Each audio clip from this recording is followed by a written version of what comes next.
everyone, namaste and welcome back to my YouTube channel. तपाईहरु सम्पूर्णलाई है so हजुर आजको मेरो भ्लग सुरु गर्नु भन्दा अगाडि तपाईहरु सम्पूर्णलाई म लगायत मेरो पूरा परिवारको तर्फबाट यो आउँदै गरेको हाम्रो नेपाली वर्ष 2082 सालको शुभ दीपावलीको हार्दिक मंगलमय शुभकामना भन्न चाहे तपाईहरु सम्पूर्णलाई है र आज पनि विशेष गरेर यही चाड पर्वसँग सम्बन्धित एकदमै हाम्रो पपुलर रेसिपी मैले चाहिँ खुरमा रोटीको चाहिँ रेसिपी लिएर आइरहेको छु हैन र हाम्रो दशैं भर्खर सकिसकेको छ र अहिले हामी तिहारको एकदमै नजिकै छौ है र स्पेशली अब यो अलिकति हुन्छ नि फेस्टिभ भाइब्समा चाहिँ मैले मेरो फ्लावरको भ्लगहरुलाई चाहिँ अलिकति पज गरेर राखिरहेको छु यतिखेर हैन किनभने अब यतिखेर त हो अलिकति हामीले चाहिँ हुन्छ नि यो हाम्रो चाडपर्वसँग सम्बन्धित अब हामीले खाने कुराहरु बनाएर खाने हाम्रो फेस्टिभ फुडहरु बनाएर खाने हैन सो त्यही भएर चाहिँ आज मैले खुर्माको रेसिपी लिएर आइरहेको छु है अब खुर्मा चाहिँ मैले धेरै खाएको छु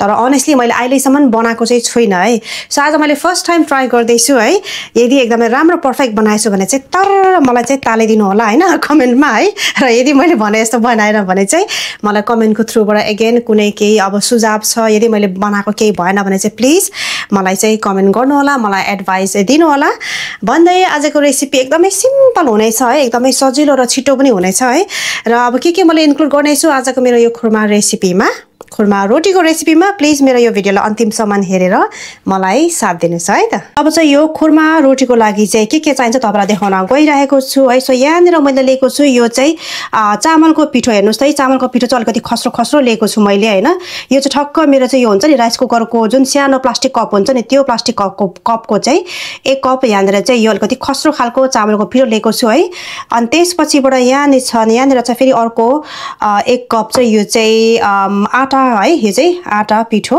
यहाँनिर छ अनि त्यसपछिबाट यहाँनिर मैले लिएको छु यो चाहिँ सुजी है यो चाहिँ मैले चाहिँ हाफ कप अफ सुजी लिएको छु ल अगेन यो सुजी पनि एकदमै खस्रो खालको छ अब यो चाहिँ किन भन्दाखेरि यो सबै मिक्स गर्दाखेरि चाहिँ अलिकति क्रिस्पी अलिकति खस्रो खस्रो अलिक कुरुम खालको खुर्मा हुन्छ नि त त्यही भएर मैले यो मिसाको हो है तपाईले चाहिँ मात्र चामलको पिठोको पनि बनाउन सक्नुहुन्छ है सो यहाँनिर चाहिँ छ यो चाहिँ चिनी ब्राउन सुगर एज युजुअल है स्वाद अनुसार तपाईले कतिको चिनी खानुहुन्छ अनि त्यसपछिबाट मैले यहाँनिर लिएको छु यो चाहिँ घिउ अगेन तपाईलाई अब कतिको जस हाल्नु मन लाग्छ त्यही अनुसारले हैन र यहाँनिर चाहिँ मैले पानी रेडी गरेको छु यहाँनिर 1 कप अनि यो चाहिँ अलिकति डो बनाउनको लागि यहाँनिर चाहिँ मेरो यो सिसाको बोल मैले रेडी गरेको छु सो यहाँनिर छ तेल है सो अब यो सबै कुरालाई हालेर अब पहिला सुरुमा चाहिँ हामीले डो बनाऊ है त यसमा चाहिँ अब मैले यो 1 कप यो चामलको पिठो लगाइरहेको छु हैन चामलको पिठो अगेन मैले भनिहाले तपाईहरुलाई है एकदमै खस्रो खालको छ अनि त्यसपछिबाट छ यहाँनिर 1 कप यो चाहिँ आटा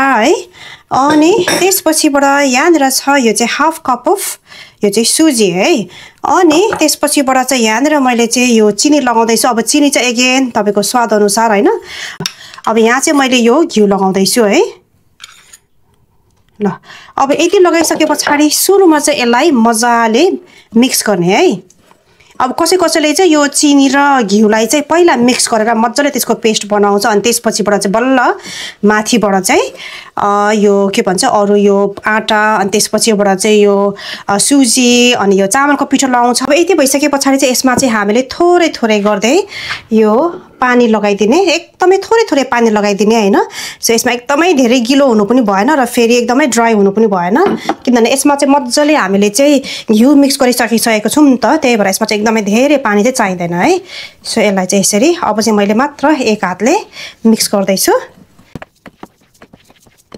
डो चाहिँ अब यहाँ रेडी भइसकेको छ हेर्नुस् त यहाँनिर है सो अब यतिको भइसकेपछि चाहिँ यसलाई चाहिँ मैले फेरि यो मेरो अर्को व्हाइट बोलमा सार्दै छु है सो अब यसमा चाहिँ किनभने एकदमै यो ढिके खालको चिनी मैले मिक्स गरेको छु नि त हैन त्यही भएर यो भन्दा बढी पानी चाहिँ म लगाउँदिन यो डोमा है अब यो वान्स यो चिनी मेल्ट भइसकेपछि चाहिँ त्यसपछि फेरि यो डो अलिकति गिलो भइहाल्छ है सो अहिलेको लागि एकदमै परफेक्ट अब यति भइसकेपछि चाहिँ मैले यसलाई चाहिँ मजाले यो क्लीन फोइलले चाहिँ यसलाई वरिपरिबाट छोपिदिन्छु र यसलाई चाहिँ मिनिमम अफ 1 घण्टा छोपेर राखिदिने है अनि त्यति निजेलसम्म चाहिँ यो रेडी भइसक्छ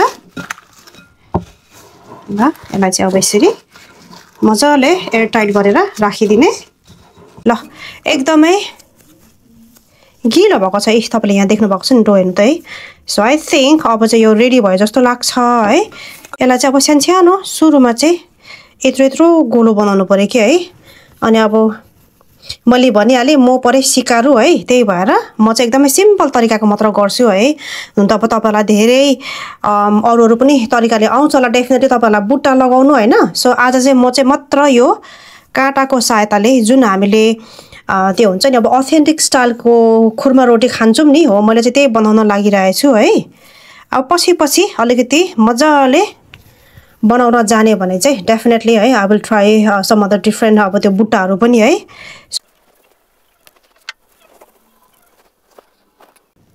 सजिलो लाग्यो मलाई चाहिँ यो खुर्मा रोटी हुन्छ नि हाम्रो यो सेलरोटी भन्दा चाहिँ एकदमै सजिलो एकदमै छिटो मिठो हुने यही हो। अलिकति यो बनाउनुलाई यो शेप दिनुलाई मात्र अलिकति टाइम लाग्ने है, त्यसपछिबाट त खासै टाइम लाग्छ जस्तो मलाई लागेन है। And now I am gonna roll it from the other side. यसलाई चाहिँ यसरी रोल गरिदिँदैछु।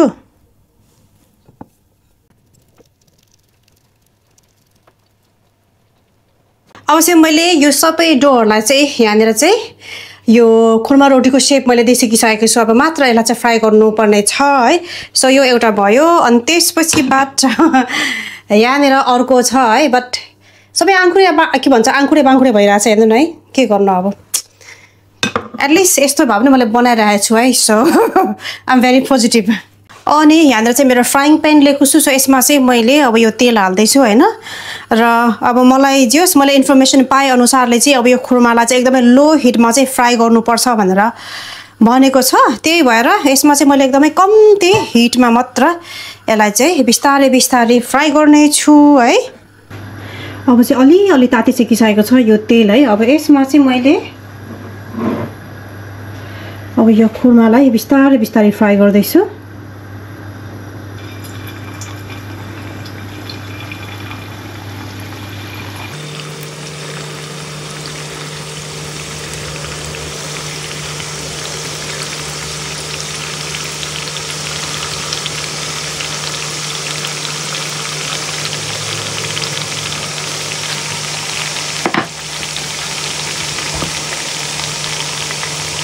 अब चाहिँ यो अलिअलि ब्राउन हुन थालिसकिसकेको छ। सो यसलाई चाहिँ मैले बिस्तारै बिस्तारै पल्टाउँदैछु।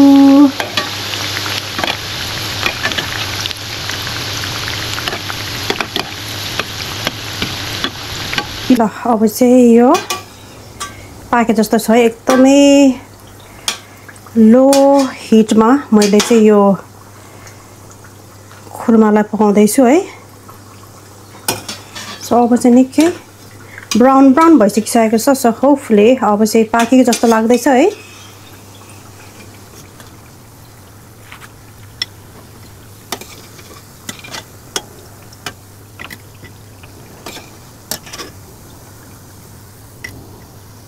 अब फेरि यो अर्को भागलाई हाल्दिने है।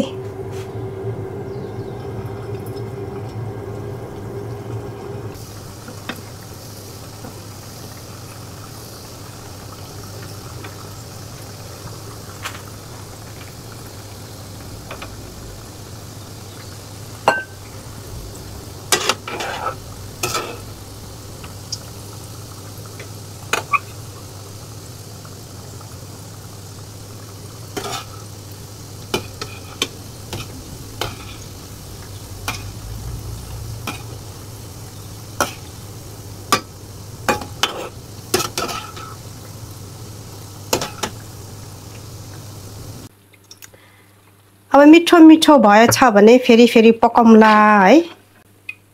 कस्तो राम्रो पो हुँदो रहेछ है, कति मिठो मिठो मिठो बास्ना आउँदैछ कि। मैले के भन्छ यो अलिकति घिउ धेरै लगाएर होला है, मगमग बास्ना आइरहेको छ। फाइनली यो मेरो खुर्मा रोटी मजाले मैले पकाइसकिसकेँ है। कस्तो राम्रो भयो, जस्ट फर्स्ट एटेम्प्ट होइन है। एकदमै मजाको है, सेप पनि एकदमै क्रन्ची एकदमै मिठो भएको छ। यो अहिले चाहिँ के भन्छ यो एकदमै तातो तातै छ नि त। सो अब चिसो भइसके पछाडि डेफिनेटली मजाले चियासँग खाने मेरो प्लान छ। हेर्नुहोस् त है कस्तो राम्रो देखेछ है। अब चाहिँ म तातो तातो के भन्छ खुर्मा रोटी म आफै चाखेँ ल पहिला सुरुमा अरे। कस्तो झुरुम झुरुम कुरुम कुरुम भएको छ हौ।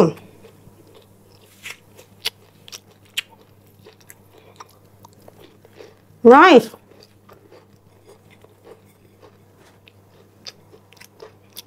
मिठो भएको छ। जे होस् मैले फर्स्ट टाइम पकाएको है,